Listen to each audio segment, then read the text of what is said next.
नमस्कार दोस्तों, आज हम लेकर आए हैं महाभारत की एक ऐसी गहरी और रहस्यमयी कहानी। महाभारत की कथा में एक ऐसा समय भी आया जब पांडवों ने अपने जीवन की सबसे बड़ी कठिनाइयों के बाद एक महान राज्य की स्थापना की, इंद्रप्रस्थ। यह केवल एक नगर नहीं था, बल्कि पांडवों के संघर्ष, परिश्रम और धर्म का प्रतीक था।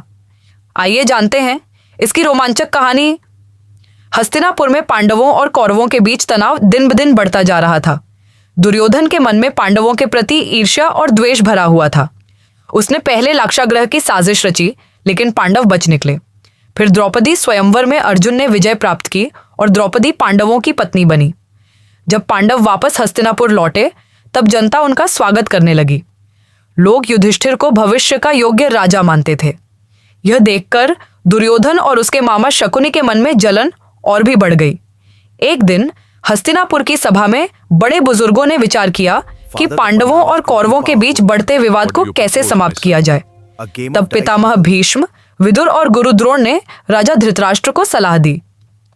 राजन, पांडवों को उनका अधिकार मिलना चाहिए, लेकिन दुर्योधन यह नहीं चाहता था। वह पांडवों को कमजोर और दूर रखना चाहता था। इसलिए उसने चाल चली। उसने धृतराष्ट्र को समझाया कि पांडवों को राज्य का ऐसा हिस्सा दिया जाए जो बंजर और जंगलों से भरा हो।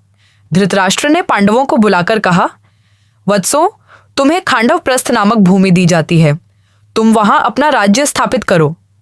यह सुनकर सभा में सन्नाटा छा गया। खांडवप्रस्थ एक उजड़ा हुआ, वीरान और घने जंगलों से घिरा क्षेत्र था। वहां न कोई नगर था, न खेती, न महल। चारों ओर जंगली जानवर और भयावह वातावरण था। भीम क्रोधित हो उठे। क्या हमें यह वीरान जंगल दिया जा रहा है?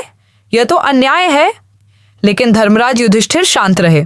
उन्होंने कहा, यदि यही हमारा भाग्य है तो हम इसे स्वीकार करेंगे। परिश्रम से इसे स्वर्ग बना देंगे। श्री कृष्ण भी उस समय पांडवों के साथ थे। उन्होंने मुस्कुराते हुए कहा, जहां धर्म है वहीं विजय है। यह भूमि एक दिन दुनिया का सबसे सुंदर नगर बनेगी। पांडव खांडवप्रस्थ पहुंचे। वहां केवल जंगल ही जंगल था, लेकिन उन्होंने हार नहीं मानी। तभी भगवान श्री कृष्ण ने देवताओं के शिल्पकार विश्वकर्मा को बुलाया। श्री कृष्ण ने कहा, इस भूमि को ऐसा नगर बनाओ जिसकी तुलना स्वर्ग से की जाए। विश्वकर्मा ने अपनी दिव्य शक्ति से निर्माण शुरू किया। विशाल महल, सुंदर सड़कें, बगीचे, तालाब, मंदिर और भव्य राजमहल बनने लगे। धीरे धीरे वह वीरान जंगल एक अद्भुत नगर में बदलने लगा। इंद्रप्रस्थ का निर्माण देखकर लोग आश्चर्यचकित रह गए। नगर इतना सुंदर था कि लोग कहते, यह धरती पर स्वर्ग है। यहाँ चौड़ी सड़कें थीं, सोने चांदी से सजे महल थे, विशाल बाजार थे और जनता सुखी थी। युधिष्ठिर ने धर्मपूर्वक शासन शुरू किया। भीमसेना की शक्ति बने। अर्जुन ने राज्य की रक्षा संभाली। नकुल और सहदेव ने प्रशासन और पशुपालन का कार्य देखा। द्रौपदी महारानी बनी। कुछ ही वर्षों में इंद्रप्रस्थ हस्तिनापुर से भी अधिक समृद्ध हो गया। यह समाचार जब दुर्योधन तक पहुंचा तो उसके मन में ईर्ष्या की आग भड़क उठी। पांडव इतने शक्तिशाली कैसे हो गए? दुर्योधन क्रोध से बोला। एक दिन वह इंद्रप्रस्थ देखने पहुंचा। वहां की भव्यता देखकर वह हैरान रह गया। महल इतने अद्भुत थे कि कहीं पानी दिखाई देता पर जमीन होती, कहीं जमीन दिखती पर पानी निकल आता। एक बार भ्रम में दुर्योधन पानी समझकर जमीन पर कपड़े उठाने लगा और जहां जमीन समझी वहां पानी में गिर पड़ा। सभा में उपस्थित लोग हंस पड़े। द्रौपदी के मुख से निकला, अंधे का पुत्र अंधा ही होता है।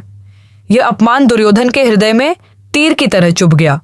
उसने मन ही मन प्रतिज्ञा की, मैं पांडवों से यह अपमान अवश्य चुकाऊंगा। यही वह घटना थी जिसने आगे चलकर जुए की सभा, द्रौपदी अपमान और अंततः महाभारत युद्ध की नींव रखी। लेकिन इंद्रप्रस्थ की स्थापना यह सिखाती है कि कठिन परिस्थितियां भी मेहनत और धैर्य से बदली जा सकती हैं।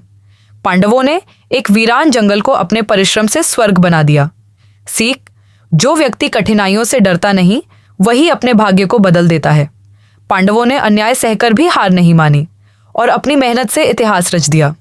अगर आपको महाभारत की रहस्यमयी कहानियां, हिंदी पौराणिक कथाएं और महाभारत स्टोरीज पसंद हैं तो वीडियो को लाइक, शेयर, सब्सक्राइब जरूर करें।